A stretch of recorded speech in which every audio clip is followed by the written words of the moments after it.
이 말씀은 살아계신 하나님의 말씀입니다. 1971년 스탠퍼드 대학교 심리학과 건물 지하에서는 아마 인류 역사상 가장 충격적이라고 할 수 있는 실험이 진행이 되었습니다. 사회심리학자인 필립 짐바르도 교수는 지극히 평범하고 건강한 대학생 24명을 선발을 했습니다. 동전 던지기를 해서 한 편은 교도관, 한 편은 죄수 역할을 무작위로 나누었습니다. 2주간 가상으로 감옥 생활을 체험하는 일이었습니다. 그런데 실험은 2주를 못 갔습니다. 6일 만에 강제적으로 중단이 되었습니다. 처음에는 교도관 그리고 혹은 죄수 노릇을 하던 이 청년들이 서로 유머도 주고받고 하면서 그냥 화기애애하게 하루를 지났습니다. 하지만 이틀째가 되니 극적으로 상황이 바뀌게 되었습니다. 교도관 역할을 했던 청년들이 이제 내가 절대 선이다, 내가 좋다, 내가 옳다, 내가 착하다, 이렇게 인식을 하고 수감자들에 대해서 실제 죄수처럼 대하기 시작했습니다. 처음에는 푸시업을 시키거나 아니면 화장실에 가지 못하게 했습니다. 양동이를 던져주고 거기에 용변을 보게 했습니다. 점차 수위가 높아졌습니다. 이제는 서로 이름 부르게 하지 말아라, 이름으로 부르지 말고 수감번호로 불러라, 강제하기 시작했습니다. 이에 수감자들이 역할을 한 청년들이 이제 반란을 일으키자 소화기를 뿌려대며 그 반란을 진압을 했습니다. 그리고 그 반란에 대한 벌로서 수감자들의 옷을 강제로 벗겼습니다. 나체로 생활을 하게 하였습니다. 성추행을 하기도 하였고 독방에 가둬버리기도 하고 밤새도록 잠을 못 자게 하는 가학적인 행동까지 서슴지 않았습니다. 사람은 자기가 의롭다고 확신하는 순간, 의의 기준이 자기에게 있다라고 판단하는 순간 가장 평범한 사랑도 추악한 괴물로 바뀌기 쉽습니다.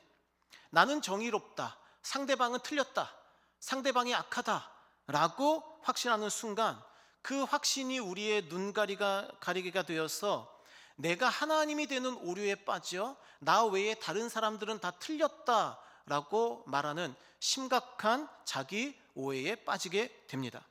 오늘 본문 말씀이 그렇습니다. 바리새인이 그 전형이지요. 가장 거룩한 기도의 자리, 그 자리에서 가장 끔찍한 교도관이 되었습니다. 자기 의로 가득한 가장 심각하고 추악한 괴물과 죄인으로 전락했습니다. 오늘날의 시대가 그러합니다. 이 자기 의의 시대를 살아가는 저와 여러분들이 하나님만을 우리의 의로 삼는 성도들 될 수 있기를 주님의 이름으로 축복합니다. 첫째로 오늘날은 자기 의의 시대라고 말할 수가 있겠습니다. 오늘 본문 누가복음 18장 9절 말씀 우리 함께 읽겠습니다. 또 자기를 의롭다고 믿고 다른 사람을 멸시하는 자들에게 이 비유로 말씀하시되. 아멘. 지금 예수님이 이 비유를 누구에게 하신다고요? 자기를 의롭다고 믿는 사람들에게 이 비유를 말씀하시죠. 오늘날 SNS에는 자기 의로 가득 찬 사람들이 넘쳐납니다. SNS에 가득하죠.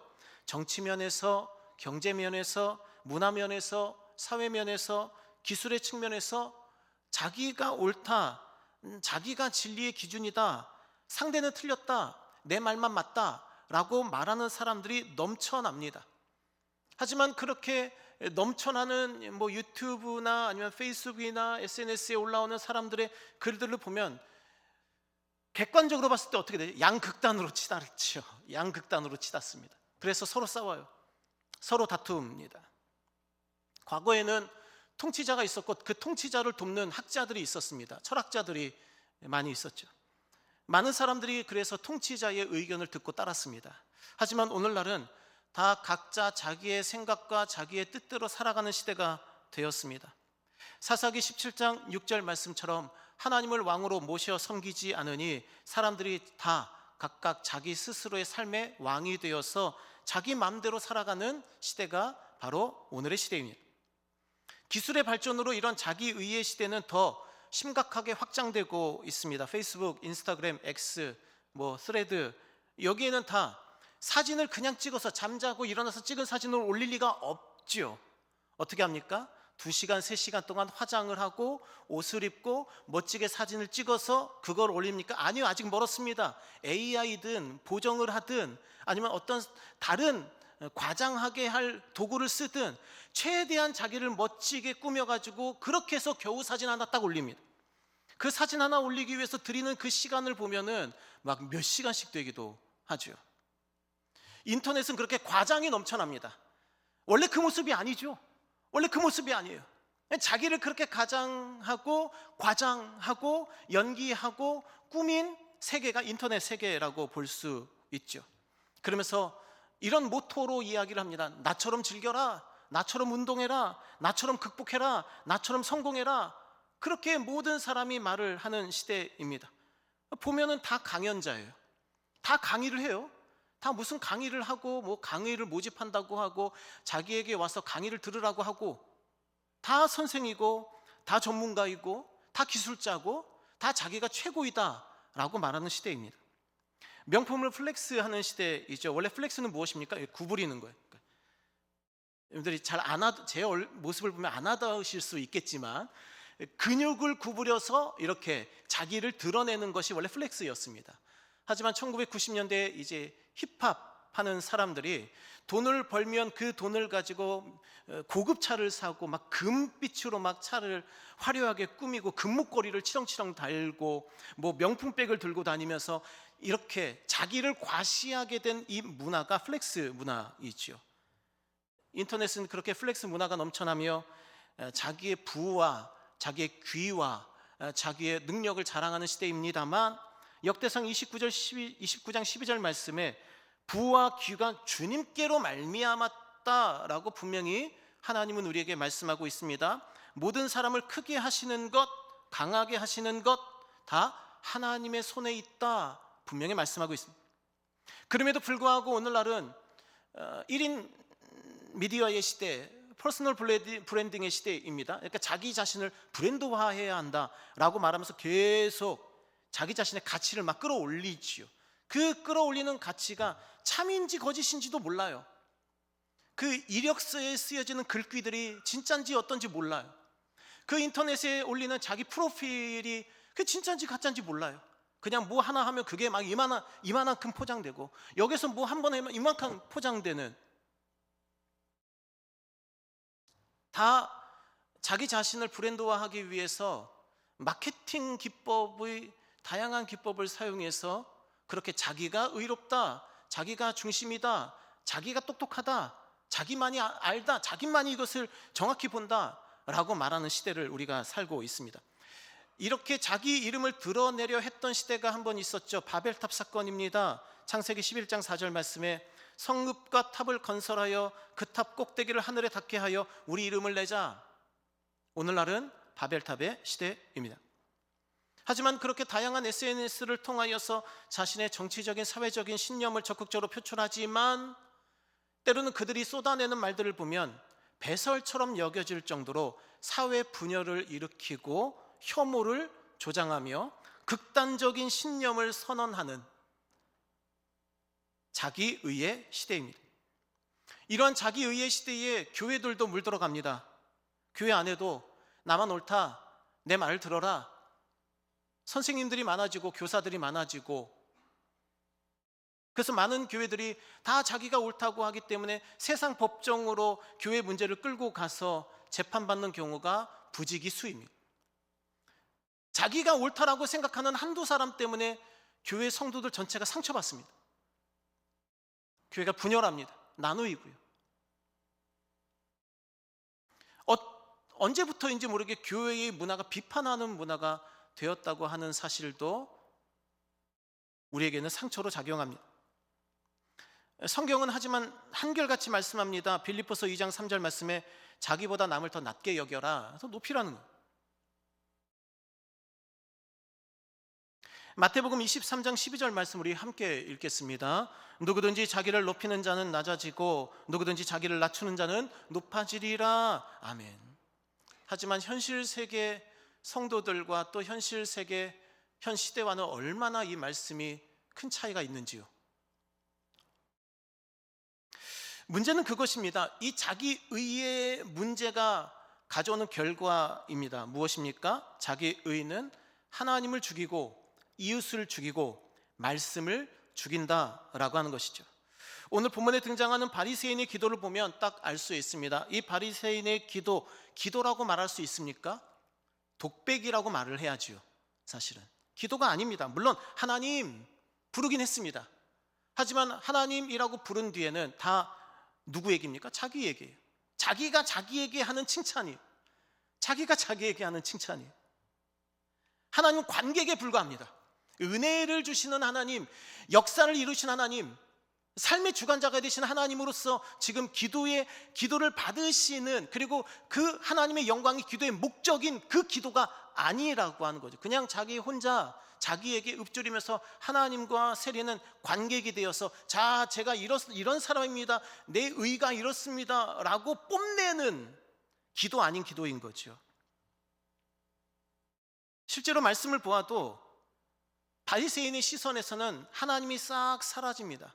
싹 사라지고 거기에 자기 자신만 남으니 자기에게 기도하기 시작합니다. 실제로 NASB라고 하는 성경 번역본에서는 이렇게 번역을 합니다. Praying this to himself.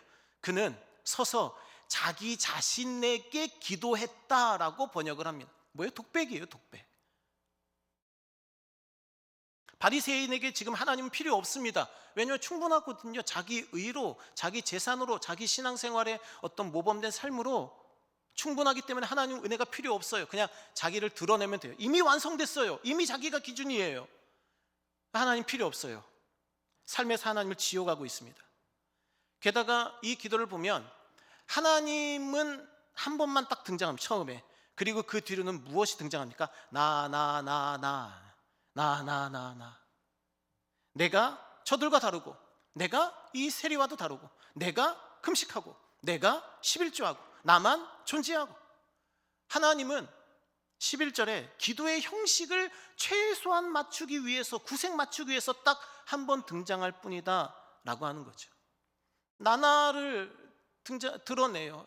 계속 자기 자랑하고 자기를 드러내고 세상 가운데 자기 브랜딩을 하고 자기를 노출시키고. 하지만 칭찬은 어떻게 하는 것입니까? 내 입으로 하는 칭찬은 부끄럽잖아요. 잠언 27장 2절 말씀에 타인이 너를 칭찬하게 하여라, 너의 입으로는 하지 말아라. 외인이 너를 칭찬하게 하여라, 너의 입술로는 하지 말아라. 분명히 하나님 말씀함에도 불구하고 지금 이 바리새인은 내가 어떻고 내가 저렇고 내가 나나의 그러한 신앙에 머무르는 것을 보게 됩니다. 게다가 우리가 기도의 5가지 요소, 그래서 5손가락 이렇게 이야기를 합니다. 무엇입니까? 처음에 하나님 부르죠. 그리고 회개합니다. 하나님께 감사하고요. 그리고 하나님께 은혜를 구합니다. 그리고 예수님의 이름으로 기도합니다. 아멘 하고 끝내죠. 이게 가장 기도의 5가지 기본 요소예요. 근데 지금 하나님 이름 부르긴 했지만 그거는 장식물입니다. 회개 없습니다. 감사, 이것도 장식물이에요. 간구 필요 없죠. 이미 자기가 의의 기준인데 자기로 충분한데요. 아무것도 없어요. 기도라고 볼 만한 게 아닙니다. 경건한 유대인이었을진 몰라도 많은 유대 백성들이 존경하고 칭찬하며 그 앞에서 머리를 조아리는 종교인일진 몰라도 이 사람의 기도는 적어도 성도의 기도는 아니죠. 왜요? 그 자신의 삶에서 하나님을 지어버렸기 때문입니다. 결국은 무엇입니까? 자기 찬송하는 거죠. 자기가 자기 삶의 우상이에요. 자기가 자기 삶의 주인공이고요. 자기가 모든 금식하고 이렇게 저렇게 11조하고 하는 모든 것들은 자기의 이름을 드러내기 위한 도구로 그냥 나락으로 떨어졌습니다. 고린도후서 10장 17절 말씀에서는 자랑하는 자는 주 안에서 자랑하라 라고 분명히 말씀함에도 불구하고 주님과 상관없는 삶을 살아가니 그의 삶에서 하나님이 지워지시오. 결국 이러한 사람들의 삶의 결론은 무엇입니까? 시편 4절 말씀 함께 읽겠습니다. 악인은 그의 교만한 얼굴로 말하기를 여호와께서 이를 감찰하지 아니하신다 하며 그의 모든 사상에 하나님이 없다 하나이다. 아멘. 교만한 자들은 어떤 결론을 내립니까? 그의 모든 사상에 하나님이 없어요. 지워버렸기 때문입니다. 자기 의는 하나님의 은혜를 구하지 않게 하기 때문에 자연스럽게 하나님은 그의 시선에서 사라지게 되는 것이죠. 나아가 자기 의는 이웃을 죽입니다. 사실 오늘 본문에서 제일 중요한 사람, 그리고 우리의 본이 되는 사람은 누굽니까? 세리이죠. 10절에 등장하고 13절에 등장하는 이 세리는 하나님께 간절한 기도를 드리기 위해 성전에 올라갔습니다. 하나님 앞에 너무 자신은 죄인이어서 미처 고개를 들지 못하고 하나님의 은총만, 하나님의 용서하심만 바랄 뿐입니다. 회개함으로 하나님을 기쁘시게 함으로 말미암아 14절 말씀처럼 저 바리새인이 아니고 이 세리가 의롭다 하심을 받고 집으로 내려가는 은총을 경험합니다. 예수님께서 말하고자 하는 사람, 좋은 사람은 바로 이 세리이지요. 그런데 이 바리새인에게 이 세리는 어떤 존재입니까? 도구예요. 없는 사람이에요. 이 세리는 나의 의로움을 드러내기 위한 장식품에 불과합니다. 우리가 사람들 사이에서도 그런 사람들을 보게 됩니다. 도구로 써먹는 사람들 있잖아요. 나 자신을 인격체로 대하지 않고 나를 도구처럼 써먹는 사람들이 우리 주변에는 허다합니다. 특히 사기를 친다든지 아니면은 내가 하는 일들에 찾아와가지고 친절한 사람인 것처럼 그렇게 가장한 채 내 삶에서 무엇인가 경제적 이득을 취하는 사람들도 있습니다. 그 사람들은 어떤 사람이죠? 나를 목적으로 보지 않고 목적으로 대하지 않는 거죠. 도구로 대하는 거예요. 근데 오늘 바리새인이 바로 딱 그렇게 하고 있습니다. 자기는 자신도 모르게 어쩌면 세리가 들릴 정도로 크게 있을 거예요. 내가 저 세리와 같지 않습니다 라고 이야기하면서 지금 이 세리 그렇지 않아도 지금 자기의 죄 때문에, 민족에 대한 자기 죄 때문에 아파하는 마음으로 겨우겨우 자기 자신의 그 연약함을 이겨내고 성전에 넘었는데 그 성전에 나온 세리를 향해서 내가 저놈 같지 않습니다 라고 말하니 이 바리새인의 이 교만한 죄악이 얼마나 큰지 우리가 알 수 있는 거죠. 이렇게 자기 의를 주장하는 사람은 하나님도 죽이고 그리고 이웃도 죽이게 된다라는 것입니다. 1534년부터 네덜란드의 급진적인 종교개혁을 일으켰던, 그러니까 당시에는 여러 이제 개혁교회 측의 종파들이 많았죠. 그 가운데 이제 재침례교도 가운데 지도자가 한 명 있었습니다. 그 사람이 바로 좀 카리스마적인 지도력을 갖고 있었던 얀 판 레이던이라는 사람이 있었습니다. 이 사람은 자기가 도시를 이렇게 장악권을 조금 도시에 대한 권한을 장악하기만 하면 이제 내가 이 도시를 복음으로 물들이겠다 이런 생각을 갖고 민스터시를 장악했습니다. 하지만 장악하자마자 자기 의와 종말론적인 광기가 딱 결합하여 도시를 말 그대로 피의 바다로 물들이게 하였습니다. 자기들만 선택받은 의로운 사람이라고 확신했기 때문에 자기들 교리에 따르지 않는 사람들 다 추방시키거나 처형했습니다. 죽인 거죠. 권력자의 자리에 오르자 레이더는 자기를 전 세계의 왕이다라고 부르게 했습니다. 법을 싹 바꿔버렸습니다. 법을 바꾸면서 많은 사람들을, 그 법을 어긴 사람들, 많은 사람들을 죽였습니다. 뿐만 아니라 그 법들 가운데 일부 다처제법을 새롭게 공포했습니다. 미혼 여성이 있으면 그 여성에게 제일 먼저 청혼을 하면 그 청혼 프로포즈를 무조건 받아줘야 된다는 법이에요. 물론 그런 극단적인 법을 발의한 이유는 있습니다. 당시에 여러 무수한 전쟁들 때문에 남자의 숫자가 너무 적었어요. 여성의 숫자에 비해 3분의 1밖에 되지 않았습니다. 그래서 미혼 여성을 통제하기 위한 수단이었다 이렇게 해석하는 역사학자들도 있습니다만, 그럼에도 불구하고 그 법이 딱 발효가 되자마자 젊은 남성들이 혈안이 됐습니다. 내가 다른 친구들보다 더 많은 아내를 얻어야지. 그래서 만나는 여자들마다 프로포즈를 하는 거예요. 그리고 여자는 그 프로포즈를 거절할 수가 없게 되는 거죠. 몇 명씩의 아내를 거느리는 아주 기형적인 사회가 되었습니다. 심지어는 레이던 스스로도 16명의 아내를 취했습니다. 그리고 거기에 어떤 근거를 대느냐? 성경 구절을 대요. 그러니까 자기 의로 충만한 사람은 성경을 막 가져다 씁니다. 구약 성경에 아브라함도 그러했다, 다윗도 그러했다. 그들이 여러 아내를 두었으니 나도 그렇게 해도 아무런 상관이 없다라는 논리로 주장하는 것입니다. 그 16명 중의 아내 중 하나였던 반쉐러라는 여인이 이 레이던의 이 폭압 그리고 사치, 독재 견딜 수 없었던 거예요. 그래서 비판을 했습니다. 그리고 이혼을 요구했습니다. 그러자 시민이 보는 앞에서 자신의 여인 아내 중 하나였던 반시에러를 참수하여 죽였습니다. 그리고 나머지 15명의 아내들로 하여금 그 시체 위에서 춤을 추며 하나님을 노래하게 하였습니다. 이 도시는 이 레이던의 공포 정치로 말미암아 매일 사형이 집행되었습니다. 도시는 그렇게 고통으로 물들어갔습니다. 다행스럽게도 레이던은 왕이 된 지 2년이 못 되어서 민스터 군대에 의해 패배하고 붙잡혀 잔인하게 처형당했지만 내가 옳다라고 말하는 사람들, 내가 기준이다라고 말하는 사람들, 그렇게 생각하는 순간 가장 지독하고 가장 추한 악인이 되는 것을 우리는 역사 속에서 확인할 수가 있습니다. 문제는 무엇입니까? 하나님도 죽이고 이웃도 죽일 뿐만 아니라 무엇도 죽입니까? 말씀도 사실은 죽이는 거예요. 왜 그렇습니까? 마태복음 22장 37절에서 40절의 말씀 우리 함께 읽겠습니다.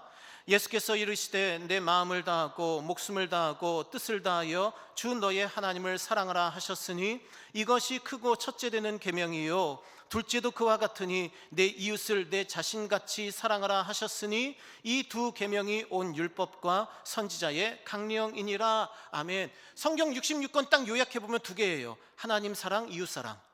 근데 이 자기 의로 충만한 사람은 하나님도 죽였고 이웃도 죽였으니 뭐가 남아요? 안 남는 거예요. 결국은 하나님의 말씀도 인생에서 삭제시켜버리는. 왜요? 이미 자기는 의로우니까 은혜가 필요하지 않죠. 이미 자기가 하는 게 맞으니까 말씀이 필요하지 않죠.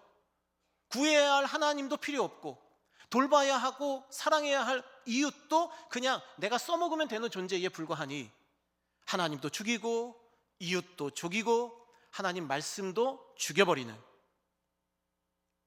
세상에서 가장 추악한 죄인으로 떨어져 버리게 되는 것입니다. 저는 개인적으로는 이 묵상이 조금 놀라웠습니다. 저는 불신자들만 하나님의 말씀을 무시하는 줄 알았는데 사실은 그렇지 않은 거죠. 교회를 다니고 성전에서 신앙생활을 하고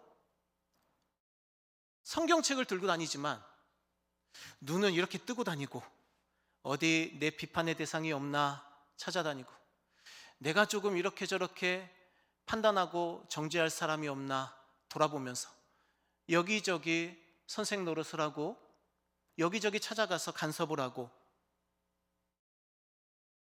이런 사람들이야말로 정말 삶 속에서 하나님을 지워버리고 이웃을 지워버리고 말씀을 지워버리는 사람이다라고 하는 것 아니겠습니까?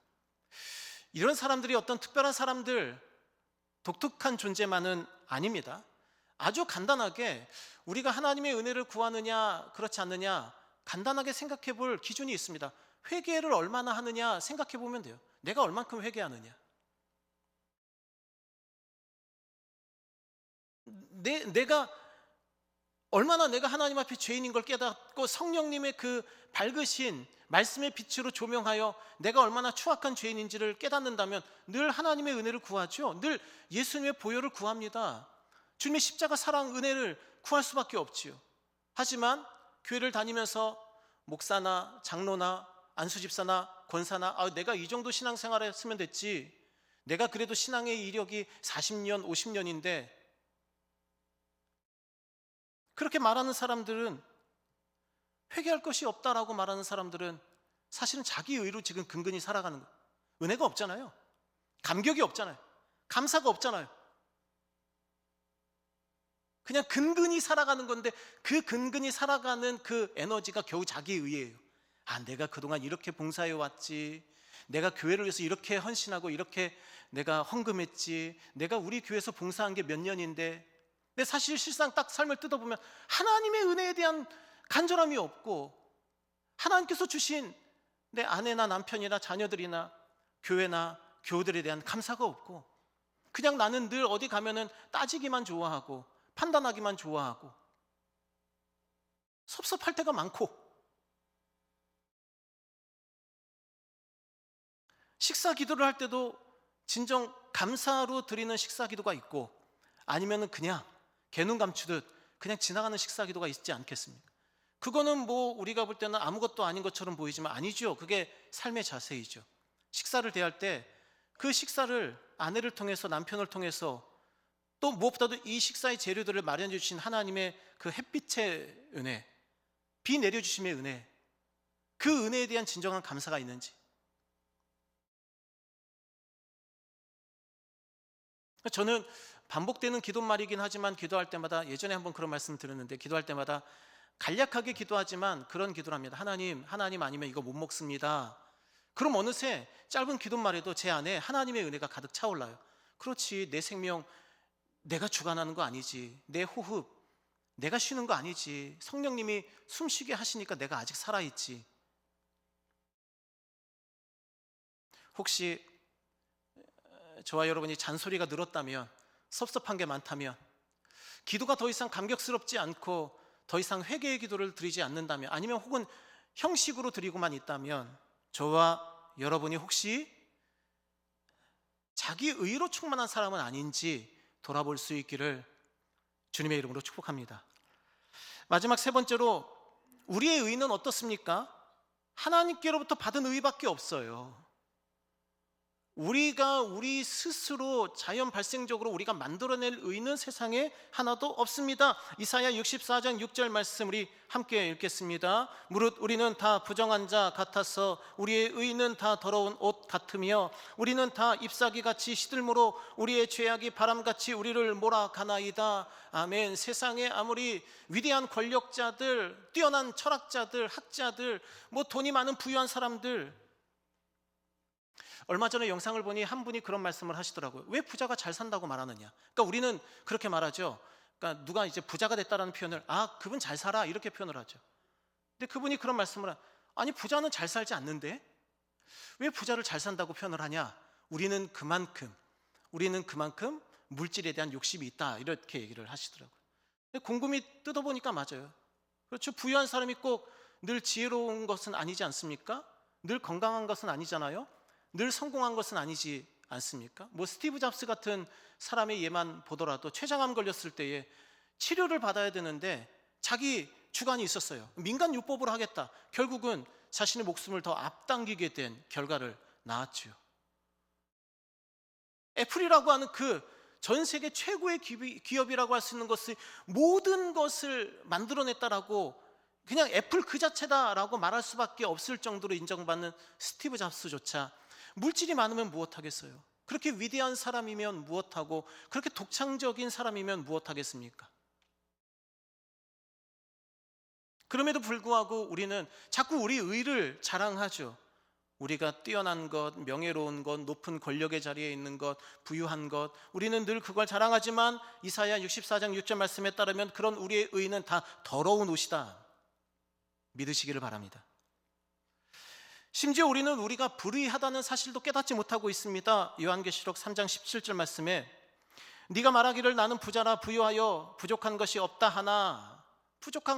하나 예수님 보시니 너는 곤고하고 가련하고 가난하고 눈멀었고 벌거벗었다. 오늘 본문에서도 마찬가지입니다. 바리새인 자기 의로 충만해서 막 자기 자랑을 막 해대지만 결국 그 바리새인과 세리 사이에서 의롭다 불의하다라고 판단하신 분은 누구십니까? 14절 말씀에 내가 너희에게 이르노니 예수 그리스도께서 우리의 의의 기준이시죠. 우리가 날마다 예수님의 십자가 은혜를 의지하며 살아가느냐, 아니면 나를 의지하며 살아가느냐. 우리가 날마다 예수님의 보혈을 의지하며 예배하느냐, 아니면 내가 그동안 신앙생활을 얼마나 잘했는지 그 자랑 가지고 의지하고 살아가느냐. 내가 어떤 직분을 받고 그 직분자로 살아가느냐, 아니면 예수님께서 내게 주시는 그 십자가의 공로로 살아가느냐. 바리새인처럼 교회 안에도 얼마든지 자기 그 더러운 옷 같은 의에 불과함에도 불구하고 그게 전부인 줄 알고 살아가는 사람들도 분명히 있다라고 하는 것이죠. 하지만 사랑하는 성도 여러분, 고린도후서 5장 21절 말씀에 따르면 우리로 하여금 그 안에서 하나님의 의가 되게 하시는 분, 곧 우리의 죄를 대신 지신 예수 그리스도이심을 믿으시기를 주님의 이름으로 축복합니다. 베드로서 1장 1절 말씀처럼 우리는 우리 주 예수 그리스도의 의를 힘입어서 성도로 부르심을 받았습니다. 로마서 4장 25절 말씀처럼 의를 의롭다 하시기 위하여 예수님 부활하셨습니다. 그럼 우리가 이 의를 어떻게 취할 수 있습니까? 로마서 3장 28절 말씀 함께 읽겠습니다. 그러므로 사람이 의롭다 하심을 얻는 것은 율법의 행위에 있지 않고 믿음으로 되는 줄 우리가 인정하노라. 아멘. 우리가 아무리 많은 일을 하고 봉사를 하고 예배를 많이 드리고 1년 내내 교회에서 살아도 예수님 믿지 않으면, 예수님 십자가 붙들지 않으면 우리가 우리 의로 행한 것들은 다 더러운 옷과 같은 것이죠. 그래서 우리는 예수님 처음 믿을 때만 믿음이 필요한 게 아니지요. 세례 받을 때만 믿음이 필요한 게 아닙니다. 매 순간 믿음이 필요하죠. 예배할 때, 기도할 때, 회개할 때, 봉사할 때, 주방에서 일할 때, 성도들 만날 때, 어려운 일을 당할 때, 질병에 대한 소식 들었을 때에 어느 순간에나 우리는 매일 매 순간 하나님에 대한 믿음, 예수님에 대한 믿음이 필요합니다. 그리고 그 믿음 붙들고 살아야 우리가 승리할 수 있는 거죠. 믿음 붙들고 살지 않으면 우리는 어느새 우리가 대단한 줄 알고, 우리가 높은 줄 알고, 우리가 훌륭한 줄 알고, 우리가 잘하는 줄 알죠. 저와 여러분이 로마서 13장 14절의 말씀을 이루기를 바랍니다. 함께 읽겠습니다. 오직 주 예수 그리스도로 옷 입고 정욕을 위하여 육신의 일을 도모하지 말라. 아멘. 제 생각에는 예수님으로 모자도 써야 돼요. 예수님으로 안면 마스크도 해야 되고요, 예수님으로 귀마개도 해야 되고요, 예수님으로 장갑도 끼워야 되고, 예수님으로 양말도 신어야 돼요. 우리의 의가 하나도 나타나지 않게 온전히 머리부터 발끝까지 예수님으로 똘똘 휘감아서 우리가 하나님 앞에 나아갈 때든지, 사람들을 만날 때든지, 봉사하고 섬길 때든지 예수님, 예수님, 예수님이 전부입니다. 이것이 저와 여러분의 믿음의 고백이 될 수 있기를 주님의 이름으로 부탁을 드립니다. 말씀을 정리하겠습니다. 사랑하는 성도 여러분, 우리는 태양이 아니죠. 우리가 영광의 출처가 아닙니다. 우리는 행성에 불과합니다. 우리가 세상의 중심, 우리가 우주의 중심이 아니라 하나님이 우리의 삶의 중심이시고, 우리는 하나님 주변을 계속 돌면서 그분으로부터 말씀을 공급받고, 우리는 기도하고 응답의 열매를 받고, 우리는 다시 영광 올려드리며, 그분은 또 우리에게 다시 믿음으로 우리의 삶을 성숙시키시고, 또 우리는 거기에 감사하고 훈련되어 믿음의 자라남을 이루어가며, 또 주님은 우리에게 때론 시련을 주시고 우리는 그 시련 가운데서도 감사하는 삶을 살면서 끊임없이 하나님의 은혜를 구하는 것, 우리는 행성이에요.